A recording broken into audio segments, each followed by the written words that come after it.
Asesinos en series, atentados terroristas, secuestros, desapariciones, asesinatos y demás casos tienen algo en común, que todos y cada uno de ellos se ganaron el título de ser unos crímenes atroces.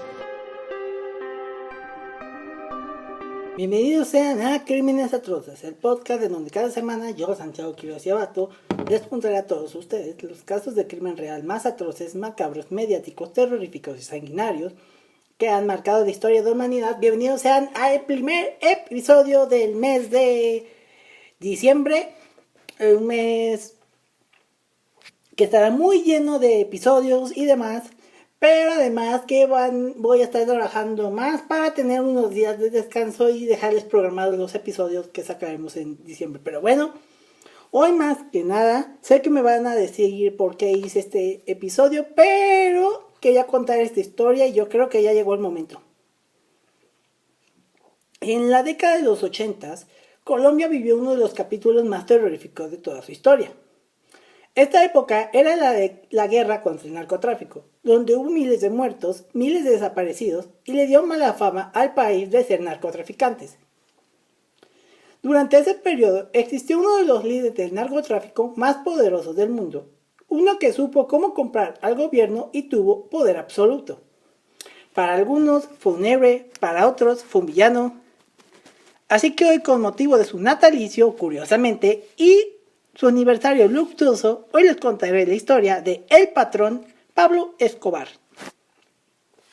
Quiero afirmar, y esto lo van a escuchar cada rato en el episodio, bueno, dos cosas. Primero, si he estado yendo a hablar raro, es que tengo una cosa, un afta en la lengua y pues no puedo hablar muy bien. Y segundo, todo esto va a ser sin hacer apología del delito, porque yo no soy de esa persona que cree que él fue un héroe. Pero bueno, ahí tomarán ustedes. Pablo Emilio Escobar Gaviria nació el 1 de diciembre de 1949 en la vereda de El Tablazo, ubicada en la zona rural de Río Negro, Antioquia, Colombia. Nació en el seno de un hogar humilde campesino y fue el segundo hijo de un hogar de 7. Fue hijo de Abel de Jesús Escobar Echeverri, quien fue un campesino agricultor que dejó una inmensa fortuna cuando falleció, y de Hermilda de los Dolores Gaviria, quien era maestro de escuela. Sus hermanos eran Roberto de Jesús, alias El Osito, quien fue cómplice de Escobar, Gloria Inés, Argemio, Alba María, Luz María y Luis Fernando. Su abuelo materno fue Roberto Gaviria Covaleda, que le había procedido en actividades ilegales, ya que fue un renombrado contrabandista de whisky en épocas en las que este era ilegal al principio del siglo XX. O sea, de ser un criminal ya lo viene de su abuelo. Según testimonio de su madre, Escobar empezó a mostrar perspicacia y astucia en la escuela primaria, y en los inicios de la secundaria se hizo evidente otra de sus cualidades, su liderazgo sobre sus compañeros. Escobar y su primo Gustavo Gaviria Rivero hacían pequeños negocios en el Liceo Lucrecio Jaramillo Vélez, donde ambos estudiaban. Hacían rifas, intercambiaban cómics, vendían exámenes y prestaban dinero a bajo interés. De esta manera, Pablo Escobar empezó a desarrollar su habilidad para los negocios y el comercio, algo que haría años después. En 1969 terminó el bachillerato en el mencionado liceo.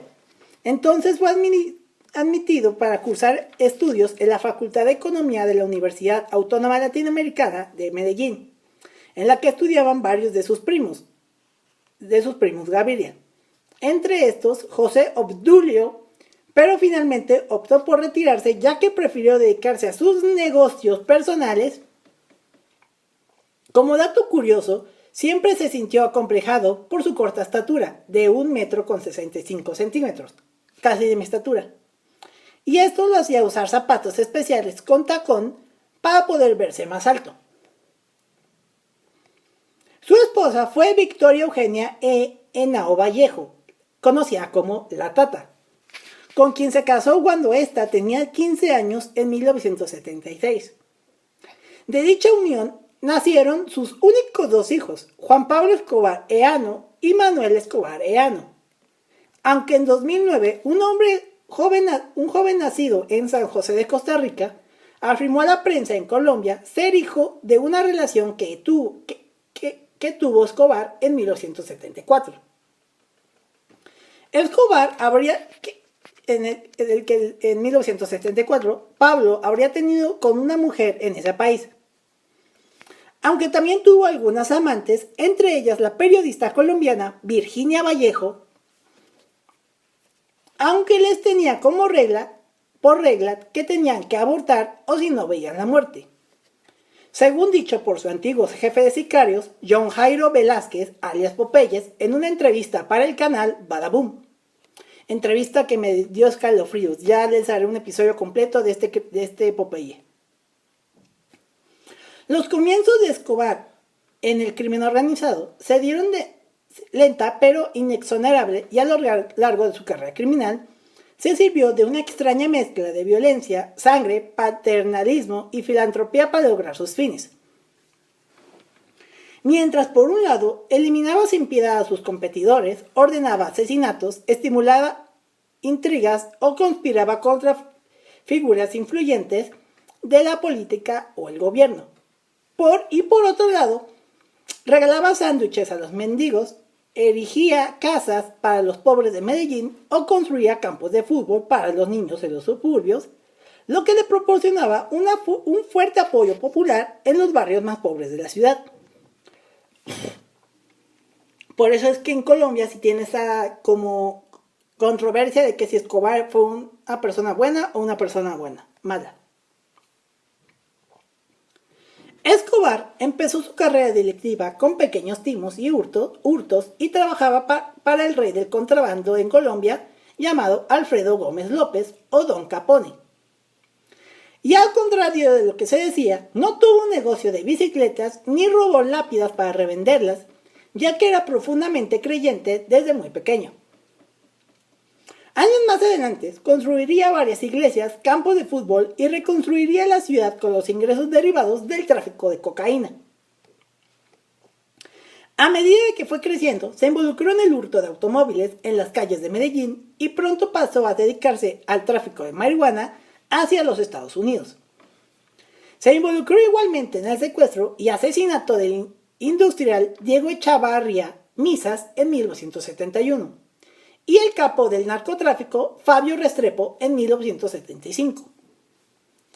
Primero actuaba como intermediario que compraba la pasta de coca en Colombia, Bolivia y Perú, y posteriormente la revendía a los traficantes encargados de llevarla a Estados Unidos.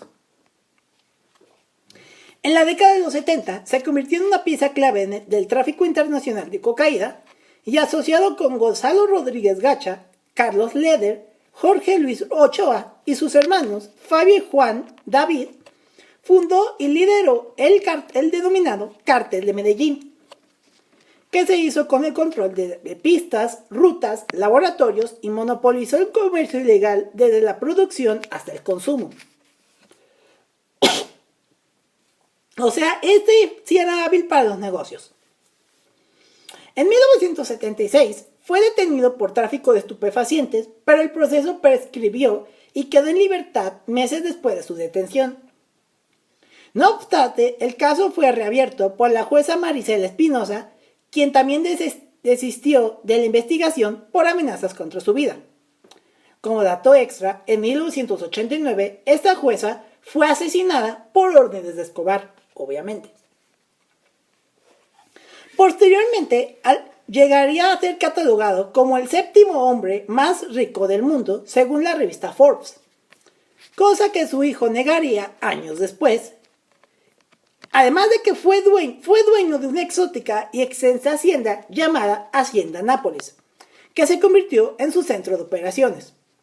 Y como dato extra, Escobar también tenía negocios aquí en México, en la que su intermediario era nada más y nada menos que Amado Carrillo Fuentes, líder del cártel de Juárez, o conocido mundialmente como el Señor de los Cielos. por este dato que se me había olvidado anotarlo en esta investigación. Posteriormente llegaría a ser, esta es la parte ya de ahí. El nombre de Pablo Escobar estaba entre los multimillonarios del mundo por su inmensa fortuna invertida entre edificios, viviendas, automóviles y haciendas. En la hacienda Nápoles reunió más de 200 especies de animales exóticos para la región, como hipopótamos, que actualmente es una plaga actualmente en Colombia. Bueno, hipopótamos, jirafas, elefantes, cebras y avestruces. Todos introducidos en el país como fruto del soborno a las autoridades aduaneras, obviamente. Lo que no impidió la difusión televisiva del inmueble en un reportaje propagandístico. Además de que era aficionado a los automóviles lujosos, y después del atentado perpetrado por sus enemigos del cártel de Cali, se encontraron más de 40 autos deportivos en el aparcamiento del edificio Mónaco en Medellín, donde vivía parte de su familia. Actualmente es difícil calcular la totalidad de sus bienes raíces como edificios, oficinas, fincas, locales comerciales y casa, pero algunos datos hablan de más de 500 predios de su propiedad. También poseía helicópteros, motocicletas, lanchas y varias avionetas para transportar la droga a través de varias regiones del país. Como dato extra, también disfrutaba de muchos lujos, como el haber dicho que tenía la lancha del agente 007 o James Bond, que después puede ver en su hacienda, y de que también le dio a su hijo unos manuscritos de una de las amantes de Simón Bolívar. No me acuerdo exactamente de quién, pero de una muy famosa. Además de que también tenía fiestas lujosas en las que acostumbraba a darle a sus invitados pinturas originales, ya sea de Picasso o de Fernando Botero.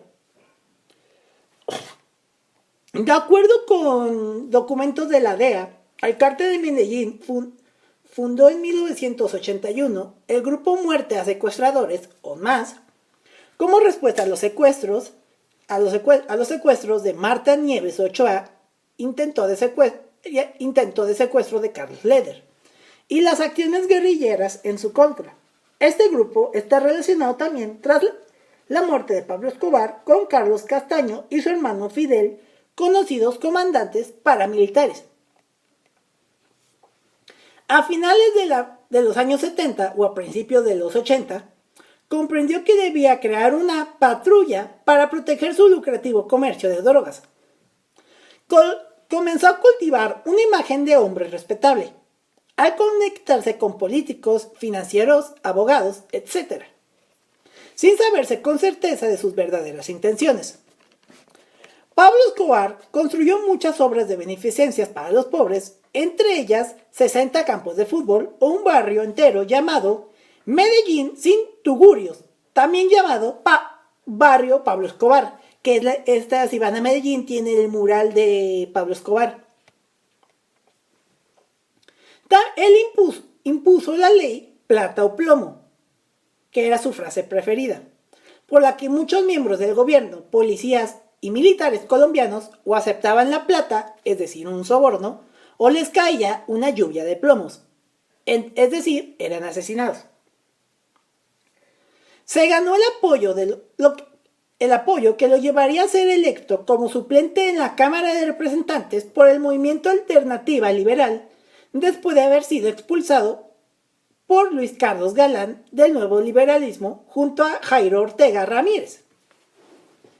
Fue invitado en 1982 a la toma de posesión de Felipe González, el tercer presidente de la España democrática, por el empresario español Enrique Sarasola, quien tenía importantes negocios en Medellín. De esta forma, en su mejor momento, logró acumular gran influencia en múltiples estamentos civiles, económicos, religiosos y sociales de Medellín, de Antioquia y de todo el país. Muchos eran de que, esta es una persona muy buena, nos está construyendo casas. O sea, él veía por los pobres de Colombia. Sin embargo, su pantalla empezó a derrumbarse en 1983, cuando el ministro de Justicia, Rodrigo Lara Bonilla, lideró igualmente una investigación contra Escobar al comprobarse la presencia de dinero de dudosa procedencia en la política y en los equipos de fútbol, entre los que destacan el Atlético Nacional de Medellín, del cual Pablo Escobar era dueño.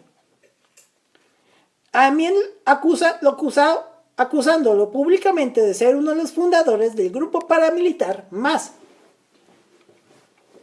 El FBI en 1990 elaboró un informe según el cual Escobar habría financiado campañas políticas en las elecciones legislativas de 1990. Las investigaciones de Rodrigo Lara Bonilla, junto con el coronel de la policía Jaime Ramírez Gómez, prueban la vinculación de Escobar en el narcotráfico cuando el capo le había dado al ministro un ultimátum de demostrar sus acusaciones o en su defecto lo acusaría de calumnia y difamación.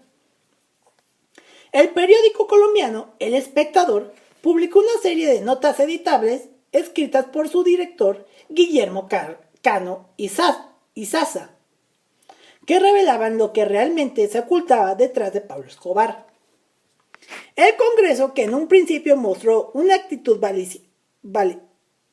vacilante, suprimió su inmunidad parlamentaria y se abrió el camino para las autoridades empezaran a perseguirlo. Para que las autoridades empezaran a perseguirlo.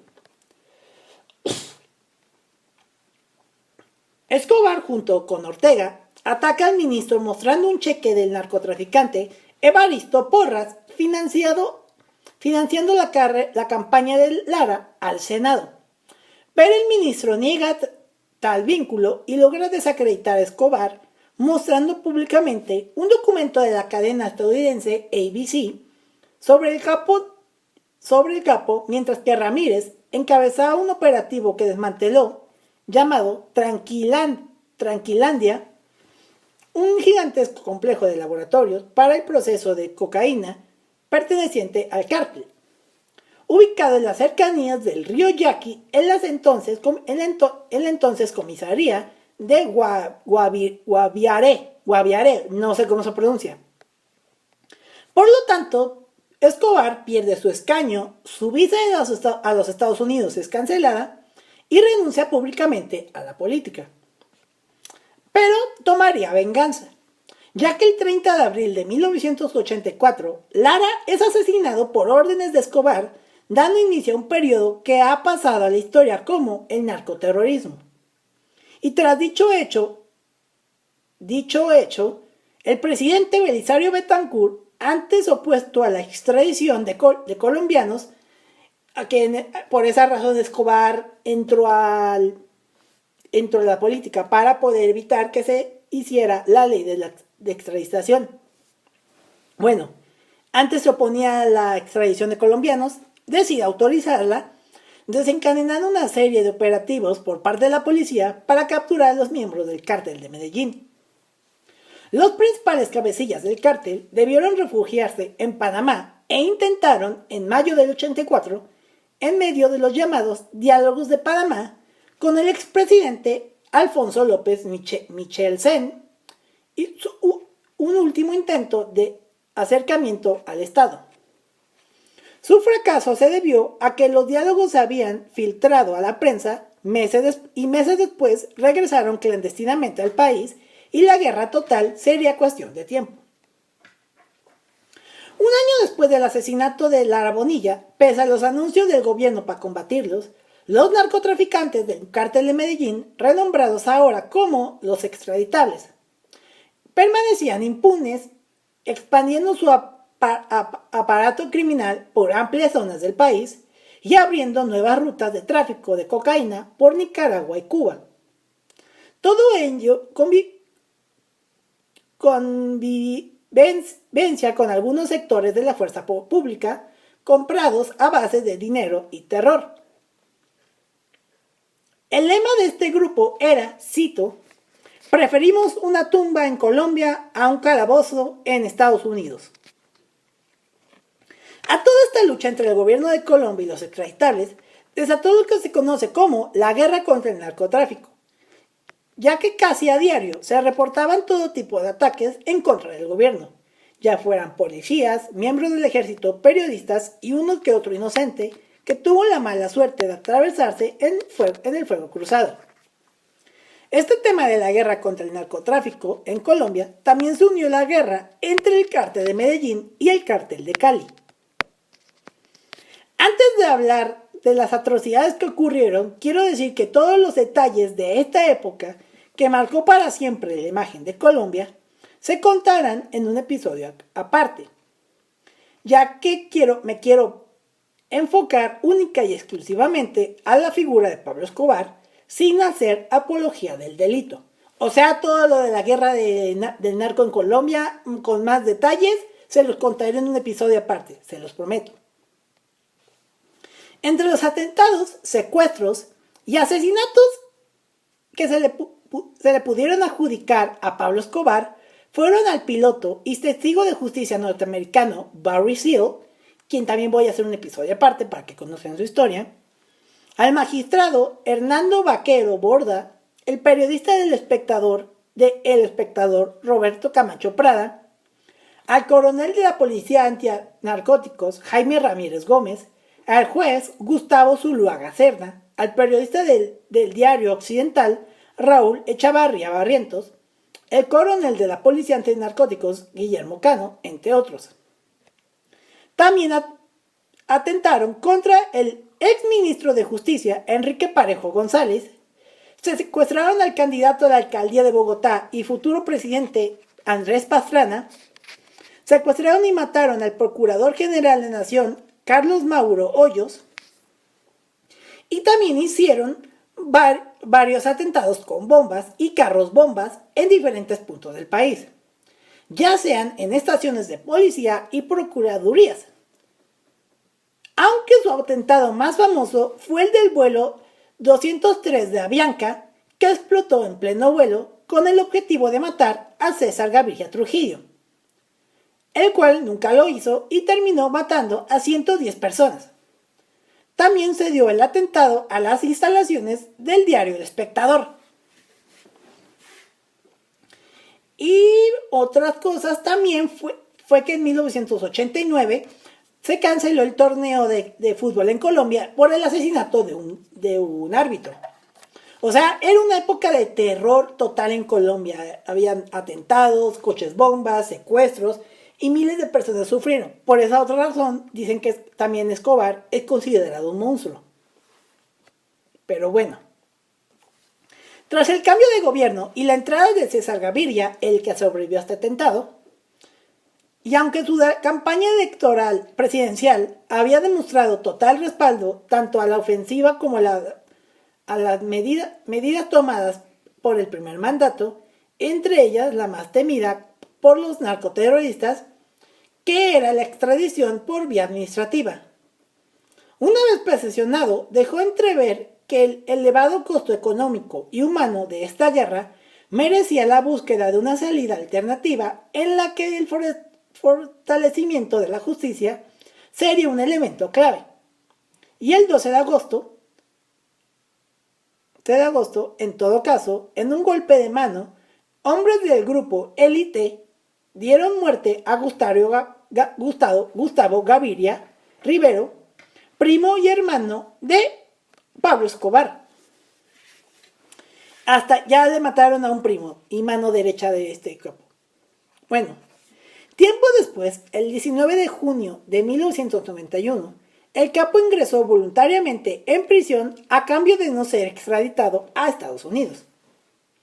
Sin embargo, para hacerlo, exigía al gobierno, entre otras cosas, que fuera una cárcel exclusiva, con el argumento de que podría correr peligro de muerte si ingresarse en una correccional corriente. Así el gobierno autorizó las obras del emplazamiento que se convertiría a posterior la mayor vergüenza del sistema penitenciario colombiano, un lugar llamado La Catedral, un recinto construido a medida que se erigía en unos terrenos adquiridos por el mismo Escobar y que contaba con innumerables lujos para él y sus asociados, además de una fuerte seguridad brindada por el ejército colombiano en su exterior. También tenía espacio aéreo restringido y las autoridades penitenciarias designadas por el Estado para custodiar su reclusión, que si bien la mayoría eran sicarios de Escobar con uniformes de guardia carcelaria. La catedral fue construida por órdenes del mismo Pablo Escobar en el municipio de Envigado, que limitaba con el municipio de Medellín, en un lote que posteriormente se sabría que era de su propiedad, como ya conté. La cárcel se encuentra a 9.8 kilómetros de distancia del parque principal de Envigado, por una carretera con rampas que cuentan hasta con el 21% de desnivel en medio de una montaña con vista directa sobre Medellín. Tras llevar casi un año detenido en la catedral, Escobar entra de nuevo en polémica al saberse que varias personalidades lo estaban visitando, entre ellos el legendario portero de la selección colombiana, René Higuita, aunque él no niegue. En un momento dado, se descubrió que la catedral era una cárcel con habitaciones cómodas, salas de billar y pool, bar, canchas de fútbol, vista de los contornos de la prisión, cuadros y a su vez muebles importados, entre otras cosas. Además, en la catedral se celebraban orgías y fiestas para amigos y sicarios. O sea, era supuestamente una cárcel. No, o sea, Escobar no vivía en una cárcel, vivía en un departamento de lujo. Los medios apodaron a la catedral la cárcel de máxima seguridad, de cárcel de máxima seguridad a cárcel de máxima comodidad. A su vez se descubre que la guardia principal de la cárcel estaba bajo su nómina, mientras que el ejército era el encargado de la seguridad a las afueras de la cárcel, ignorando varias acciones de Escobar, aunque los soldados tampoco quedaban exentos de sobornos y extorsiones del capo. Todas las excentricidades de Escobar no salen a la opinión pública hasta después de su fuga. A casi un año de su encierro, a principios de julio del 1992, Escobar se había convertido en un extorsionista de alto rango. Dejó de exportar cocaína y empezó a cobrar elevadas sumas de dinero a los demás narcotraficantes. Sospechando de sus más cercanos aliados, Galeano y Moncada, pretextando que estos le ocultaban 21 millones de pesos de la época en Colombia, Escobar ordena la ejecución de ambos. La posterior purga entre los más cercanos a ambos capos y entre sus familiares dejó unos 50 muertos. El gobierno y la fiscalía, al conocer de los graves hechos para evitar que Escobar siguiera delinquiendo desde su cómoda prisión, ordenó el traslado de este hacia un nuevo penal. Pero en condiciones oscuras que demostraron una vez más el poder de corrupción y el temor que generaba el peligroso narcotraficante, luego de secuestrar al viceministro de Justicia Eduardo Mendoza y al director de prisiones del INPS, el coronel Hernando Navas, quienes anticiparon los movimientos del gobierno a Escobar, a la vez que se descubre que los soldados encargados de vigilar las afueras del penal habían sido sobornados por el capo. Cuando Escobar incrementó a $500,000 semanales la cuota de demanda de sus cómplices del cártel de Medellín, Fernando Galeano y Gerardo Moncada se negaron a pagarla. Entonces, John Jairo Posada, alias Titi, y Brancés Muñoz Mosqueda, apodado Tyson, descubren y roban una casa caleta con 23 millones de dólares de los Galeano y Moncada, quienes tras quejarse concretan una cita en la cárcel a la cual van posteriormente. Titi y Tyson avisan a Mario Alberto Castaño, alias El Chopo, de su descubrimiento, y este le avisa a Escobar. Después de ser confrontado, Escobar decide matarlos dentro de la cárcel, y también fueron asesinados William Moncada y Mario Galeano, quienes se encontraban en Medellín. Además se salvaron de morir Rafael Galeano y Diego Fernando Murillo, quienes estaban en las puertas del penal. Esto desata el comienzo del fin de Escobar, ya que Mireya Galeano, con la mediación de Rodolfo Ospina Barraya, alias Chapulín, habla con el fiscal general de la Nación, Gustavo de Grave, y este le informa al gobierno colombiano. Entonces el gobierno del presidente César Gaviria, al enterarse de la acción de Escobar y presionado por la fiscalía, ordena el traslado de Escobar a una verdadera cárcel, por fin, la cual entonces era una base militar. Escobar se enteró posteriormente del traslado por medio de Eduardo Mendoza, viceministro de Justicia, y del coronel Hernando Navas Rubio, director general de prisiones de la Dirección General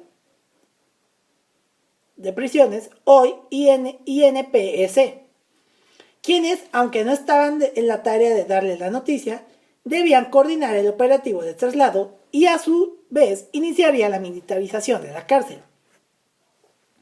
Escobar decide retirarse al traslado tomando de rehenes a los dos funcionarios secretamente, además de hacerles confesar sus verdaderos propósitos y fraguando,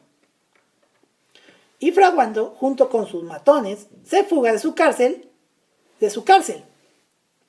Escobar argumentó sentirse traicionado por el gobierno y que iba a ser extraditado o asesinado. Fue así que el 22 de julio de 1992, Escobar, junto con su hermano Roberto y 9 de sus hombres, huyen de la prisión tras patear uno de los muros traseros de la edificación, construido con yeso para este propósito. O sea, mandas a construir tu propia cárcel y tú dejas adrede una forma de escape. O sea, no, este sí era un listo.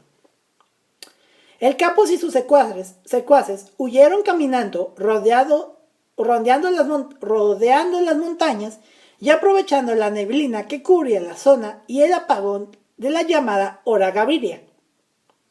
O sea, fue un momento dado que hubo un apagón en Colombia. La evasión del Capo significó la más grande burla al gobierno de Gaviria. Ante la opinión pública y la justicia colombiana terminará quedando desprestigiada internacionalmente. El gobierno de Colombia, tocado en lo más profundo, creó el bloque de búsqueda, un cuerpo conformado por la Policía Nacional, el Ejército Nacional y los cuerpos antidrogas de Estados Unidos para cazar a los prófugos y desmantelar de una vez por todas su imperio criminal. Y me refiero a cuerpos antidrogas de Estados Unidos, se refería a la DEA. Los líderes del cártel de Cali se encargaron de desencadenar nuevamente la guerra y al activar un carro bomba en Medellín que atribuyeron a sus enemigos antioqueños. Estos, ante la arremetida de las fuerzas estatales, reactivaron su campaña con una serie de ataques en los que ejecutaron a 30 uniformados y una juez entre septiembre y octubre del 92. Por esta vez, la situación había cambiado bruscamente para el cártel. La muerte de Galeano y Moncada generó una fractura al interior de la organización. Diego Murillo Bejarano, Don Benja, jefe de seguridad de los capos asesinados y los hermanos Castaño, se alinearon con los narcos del Valle en una amplia alianza contra Escobar, que incluía a oficiales corruptos del bloque de búsqueda y varios de sus antiguos socios. Con la información que pudieron suministrar a las autoridades, se asentaron durísimos golpes a las redes de El Patrón. El 28 de octubre, Tyson Francés Alexander Muñoz, uno de sus jefes militares más importantes, fue abatido en una operación especial. Escobar trató en ese momento de negociar su reentrega y había autorizado la rendición de varios de sus lugartenientes más cercanos. Entre ellos su hermano Roberto, el de John Jairo Velázquez o Popeye, el alias Otto y el alias Mugre, desencadenando en respuesta una nueva guerra total. Decenas de pistoleros ejecutaron a un centenar de policías hasta febrero y los carros bomba reaparecieron en las grandes ciudades a partir de diciembre del 92. Si bien los mecanismos ya no eran tan sofisticados, las pérdidas humanas y materiales fueron cuantiosas, pues los atentados ya no iban dirigidos a un objetivo específico, sino que eran totalmente indiscriminados. Esto diferencia al narco en México, o sea, mientras que el narco en México matan a millones, el narco en Colombia antes iban directamente a un objetivo fijo, pero ya después de la fuga de Escobar y todo esto que pasó, ya cambiaron las reglas. En Medellín murieron 19 personas, en Bogotá 39 y en Barranca Bermeja murieron 16 personas. El Valle de Aburrá se vio afectado por 3 ataques en diciembre del 92 y en Bogotá las explosiones se sucedieron a partir de enero del 93. El 20 en el norte y el 30 frente a la Cámara de Comercio, mediando febrero en 2 áreas comerciales y en abril 15 en el Parque de la 93, que es en Colombia. Pese a la dura arremetida a los terroristas, las autoridades asesinaron hasta marzo del 93 a 100 sicarios y 10 jefes militares del cártel, entre los que contaban a Mario Castaño Molina, alias El Chopo, Hernando Darío Henao, alias HH, y Johnny Edison Rivera, alias El Palomo, todos hombres de confianza de Escobar. También fueron apresados 1.900 hombres de confianza sospechosos de pertenecer a la organización y se rindieron 18 altos mandos de su ala militar. Esto sumando a la derrota por bandas rivales de sus grupos gatilleros. En una guerra que dejó 300 muertos, terminó por debilitar precisamente al grupo de Medellín, que en 8 meses perdió el 80% de su capacidad bélica. Como añadiduría, el 30 de enero del 93 hizo su aparición pública una estructura paramilitar que se autodenominó los Pepes, que son el acrónimo de Perseguidos por Pablo Escobar. Detrás de la que estaban los hermanos Castaño, que se dedicaría a matar a los testaferros, contadores, abogados y familiares del capo, como también a destruir sus propiedades y minar sus finanzas. Y aquí llegamos al momento que daría fin a vida Escobar. El 2 de diciembre de 1993, un día después de haber cumplido 44 años, es decir, mañana que es el sábado 2, de que se sube este episodio, Escobar fue arrinconado por la fuerza pública y por las amenazas que pesaban sobre su familia. El capo trató de negociar su rendición, condicionando la salida del país de su mujer y sus hijos, pero esta vez su propuesta no halló eco entre el poder ejecutivo. Si bien logró evadir al bloque de búsqueda durante 6 meses más, la muerte de su jefe de seguridad, León Puerta Muñoz, alias El Angelito, en octubre del 93, lo dejó desprotegido al mando de sicarios rasos. O sea, ya valió verga. Finalmente, la preocupación por la situación de su esposa e hijos, refugiados en residencias tequendama bajo estricta vigilancia policial, después de buscar fallidamente asilo en Estados Unidos y Alemania. Esto fue utilizado como carnada por el gobierno gobierno para traer a Escobar, quien hasta el momento padecía problemas gástricos y presuntamente había anunciado formar un grupo armado denominado Antioquia Independiente, cosa que nunca hizo. El bloque de búsqueda se entregó a la tarea de localizar a Escobar hasta que, después de 1 año y 4 meses de intensas labores de inteligencia, el 1 de diciembre de 1993, o sea el día de su cumpleaños, consiguió rastrear y localizar 6 llamadas que Escobar le hizo a su hijo. O sea, ya lo encontraron. Previamente, la unidades de inteligencia de señales de la DIJIN habían localizado el paradero del capo mediante tecnología francesa y británica adquirida por la Policía Nacional en 1991 y operada por oficiales y suboficiales de la inteligencia de la Policía Colombiana. En una entrevista con Gilberto Rodríguez Orejuela, este dijo haber ayudado a la compra de dicha tecnología. Esa misma tarde del 2 de diciembre del 93, unidades del bloque de búsqueda rodearon la casa donde se ocultaba una vez fuera localizado en el barrio Los Olivos, un barrio de clase media de la ciudad de Medellín. Al momento de ser descubierto en su escondite, lo cuidaba solamente un sicario, llamado Álvaro de Jesús Agudelo, alias El Limón, el cual murió abatido cuando se enfrentó con los agentes que ingresaron a la vivienda donde se ocultaba el capo. Antes de decirle el desenlace de Escobar, estas serían, las que voy a decir a continuación, las últimas palabras de Escobar en una llamada interceptada en un tono amenazante.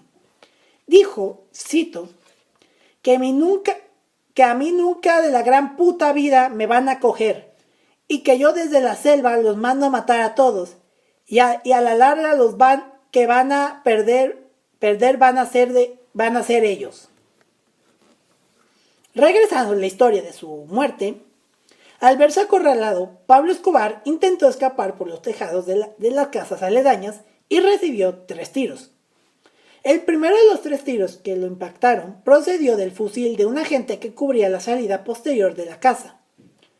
Lo recibió cuando intentó volver sobre sus pasos en el tejado y fue alcanzado en la parte de atrás del hombro por una bala que se alojó entre los dientes 35 y 36, según el dictamen de los forenses. Un segundo disparo, localizado en el muslo izquierdo, le impidió volver a levantarse. Y finalmente, el tercero y más polémico alcanzó su cabeza a poca distancia, aunque este sería negado después por el bloque de búsqueda. Y entró desde el lado derecho de la cara, cerca del oído, para salir por la izquierda, que esta fue la bala que le mató de forma instantánea. Actualmente existen diversas hipótesis sobre su muerte y estas son algunas de ellas. Se suicidó mediante un disparo debajo del oído, ya que esta versión coincide con el lema de los extraditables de preferimos una tumba en Colombia a una cárcel en los Estados Unidos, y es la versión que defiende su familia. Otra teoría fue que le disparó un francotirador del grupo Los Pepes. Otra teoría fue de que le disparó un oficial de la DIJIN que formaba parte del bloque de búsqueda. Otra teoría afirma de que le disparó un francotirador de la Delta Force. Otra teoría fue de que le disparó el tiro de gracia el coronel Hugo Leidoro Aguilar, quien lideró el grupo de asalto que llegó a la casa.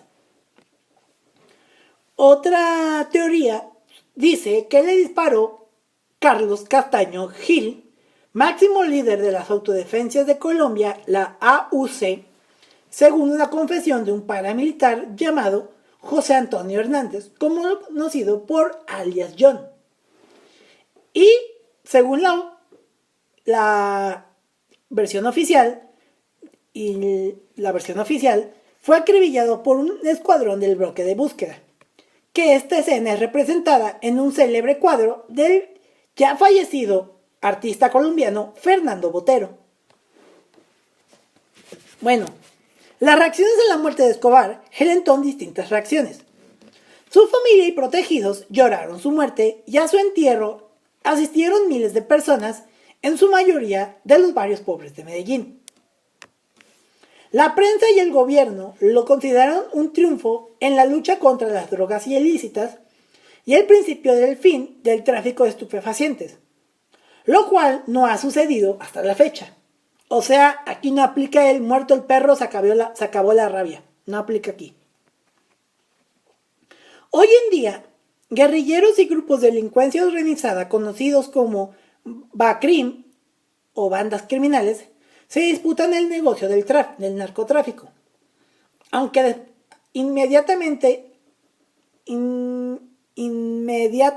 a su abatimiento, los cárteles de Cali y Norte del Valle tuvieron control del narcotráfico hasta sus respectivas disoluciones. Entre los mitos sobre su muerte figura uno que dice que no murió y que contrató a un doble y que estaba escondido disfrutando de su dinero. Esa es una teoría que abunda hasta la fecha. Su imagen continúa hoy en día vigente y sus fotos se venden al lado de las del Che Guevara, que esto es un dato real. Si van a Colombia hay un putero de cosas con la imagen de Escobar, ya sea playeras, tazas, llaveros, pósters, carteles, entre otras cosas con las imágenes de este criminal. ¿Qué digo? Cada quien puede adquirirlas o no. Digo, yo tengo un llavero de Pablo Escobar y no significa que lo admiro. Al contrario, lo compré porque es un artículo que representa qué tan enfermo está una sociedad por adorar a un criminal. No estoy diciendo que lo odie, sino que no es, digamos, una forma de alabar la figura de alguien que mató a miles de personas. Su leyenda forma parte del circuito turístico de Medellín y su hacienda en el campo ahora es un museo visitado por miles de turistas al año. La Hacienda Nápoles actualmente es un museo que puedes visitarlo. Yo ya tuve la oportunidad de ir hace muchos años. El cadáver de Pablo Escobar fue exhumado el 28 de octubre del 2006 a petición de algunos de sus familiares con el propósito de tomar una muestra de ADN para confirmar la presunta paternidad de un hijo extramatrimonial y despejar cualquier duda sobre la identidad del cuerpo que llevaba 12 años enterrado junto a sus padres. Un video del momento fue transmitido por el canal RCN, hecho que disgustó a su hijo Juan Sebastián Marroquín, o Juan Pablo Escobar, quien se cambió el nombre, quien acusó a su tío Roberto Escobar Gaviria y al sobrino del capo, Nicolás Escobar, que coordinó el acto de ser, cito, mercaderes de la muerte.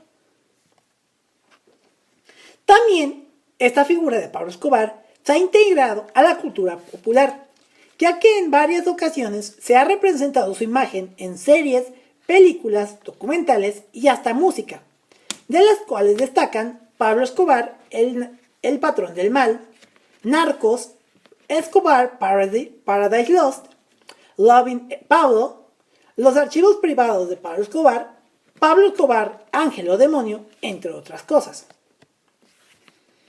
La gente con la cual tuvo relación él a esta figura criminal también tuvieron su destino.